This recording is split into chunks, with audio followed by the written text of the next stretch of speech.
Hey, what's going on, everybody? Welcome to another exciting episode of Meet the.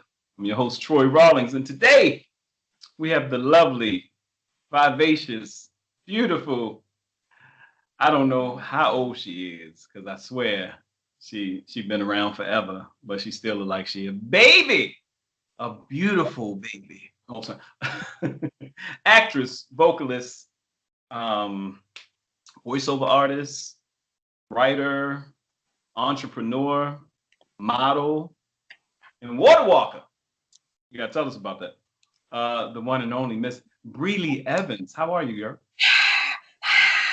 Cue the claps. Cue the. Oh, I am amazing. I am amazing. Oh, you guys, sit down, sit down, sit down. It's okay. It's okay.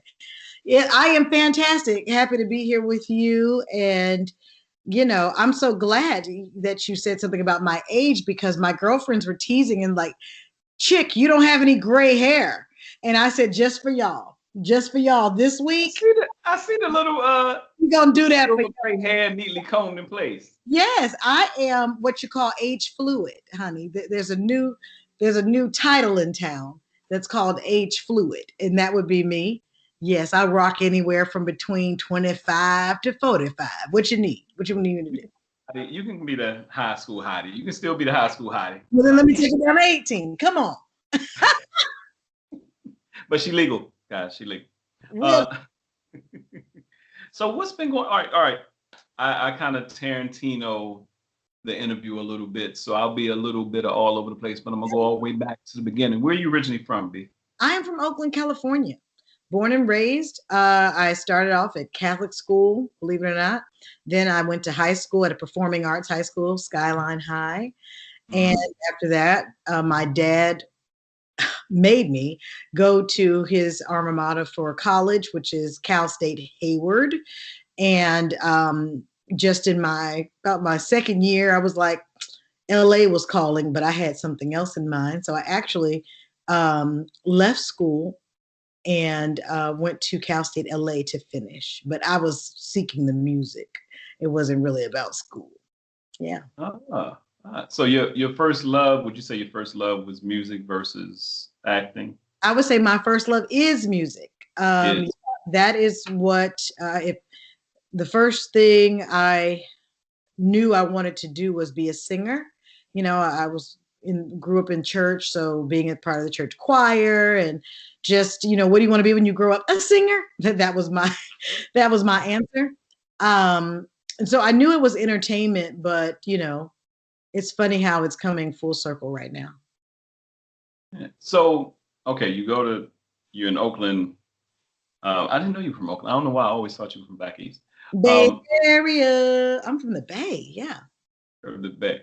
So you finished college. Did you already start doing event? You were already doing the choir piece. Were you already doing singing events? Did you do any theater in high school, college at all? Singing theater?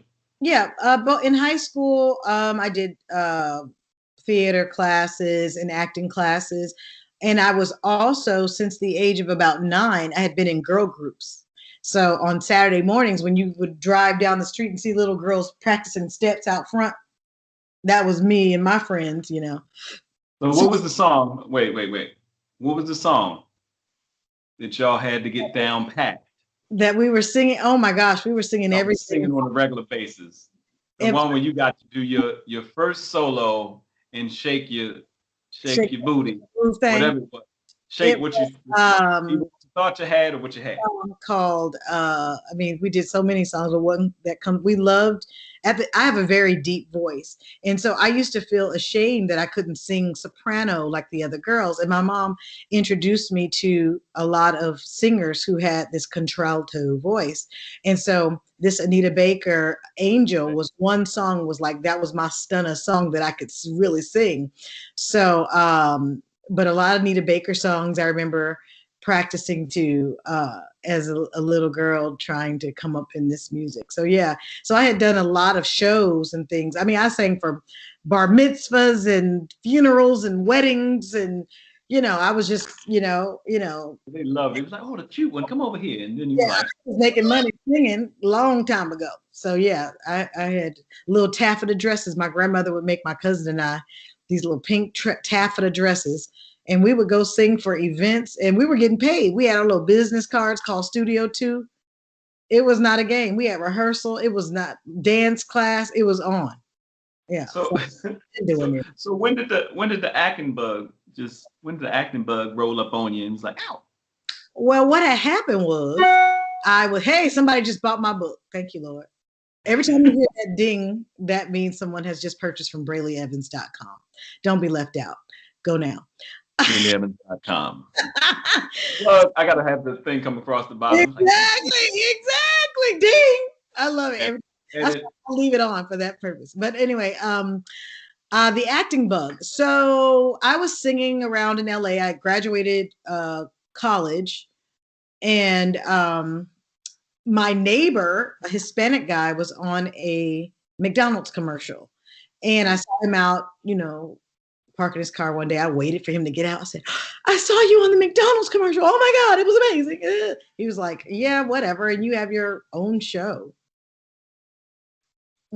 This was in 2006. I said, no, I don't. He said, yeah. I tell everyone I live next door to that famous actress. Said, no.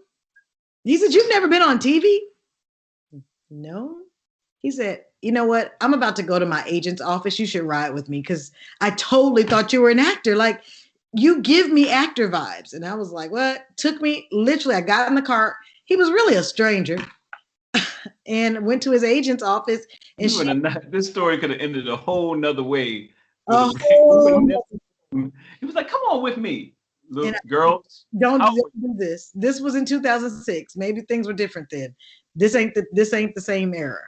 But and he was my neighbor, and he was a Hispanic family, and so you know how it'd be mama, daddy, kids, cousin, uncles. Like, so I was like, it's a lot of people in that house. So if something go down, it's a lot of people. I felt comfortable. We had lived there a couple of years, but anyway. And you just saw McDonald's commercial, so. Yeah, and it was a commercial agent, and she told me, honey, you should have been on TV. You wasted my money and your time. I said, okay. And so with no headshots, no training, she began to send me out to auditions.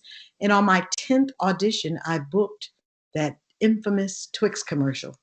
Cue the Twix commercial right here. All y'all fired. My daughter in the corner like, what? Right. I love it. So yeah. What was the Twix?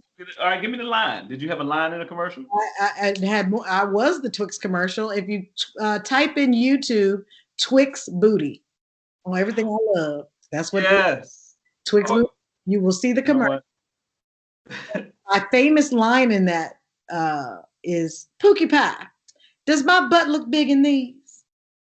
And he know the right answer to say.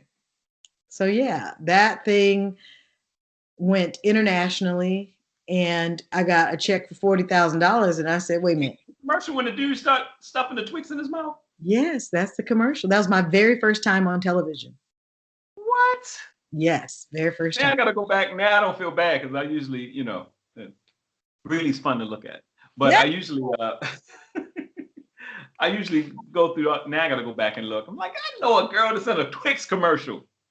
Yeah. Almost 15 years ago, B. My life. I can't even begin. This is the longest job I've ever had. I was fired from every other job.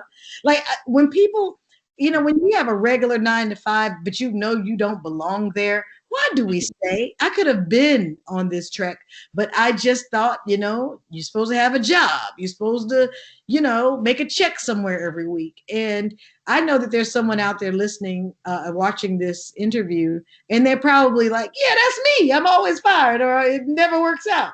It's because you're not listening to the God inside of you. And you should be following that dream, that passion, that I'm telling you, it'll pay you. But you got to trust it first and trust it wholeheartedly. I dare you to quit your job.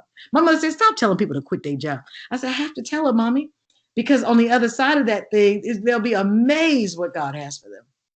I was talking to a friend of mine recently, and she said, and not just her, I won't just put it on her because she see this and like, why you always say that? Like they don't know who you are. But I heard somebody else say it. And I said, look, it's like, yeah, I'm just, praying God gives me more faith. I was like, God won't give you more faith. I said, it's like looking at your bicep and saying, "Come on, bicep, grow." You have to exercise your face. Come on, So, bicep, girl. Come so, on, tummy. You don't want a flat stomach, so come on, tummy, so go down. Okay.